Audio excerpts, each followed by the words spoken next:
Guys, meron tayo ditong 2023 Mitsubishi Xpander GLS. Ayan. Good as brand new unit po natin ito guys. Talagang napakasariwa. Kasi nga naman guys, 5,000 kilometers pa lang po ang kanyang tinakbo. Batang bata pa po ito. Kung sa tao kakasimula pa lang maglakad. Baby pa.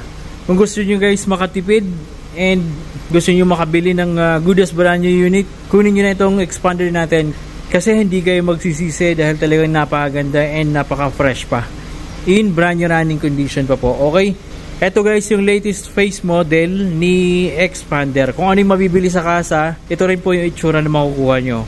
Ang brand new price ngayon guys ng Xpander nasa around 1.1, almost 1.2. So ito guys, naka super sale po tayo. Take note, 2023 year model po ito. And ang price lang natin dito for only 898,000 lang po. At syempre, free transfer bonusship po tayo dito. So, mag-message na kayo guys at kunin nyo na to bago pa po kayo maunahan ng iba. Napakasariwa po nito with push start engine function and cruise control.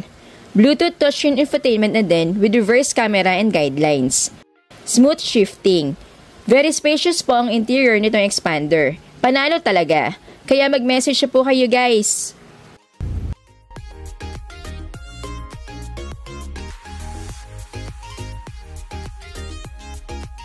Must buy po itong next unit po natin kasi literal na good as brand new po ito.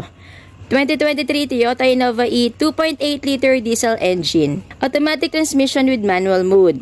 4,000 kilometers pa lang po ang kanyang mileage. Super baba pa and months pa lang po ito nagamit. In and out condition po nito, 99.9% para kang bumili ng bago. Kaya swerte po kayo dito sa unit na ito. Hindi na po namin masyado i-detail or isa-isahin ang condition ng unit na ito since parang good as new naman po ito. Absolutely no issue, purely gagamitin nyo na lang. Kaya mag-message na po kayo guys para ma-avail nyo na po ito.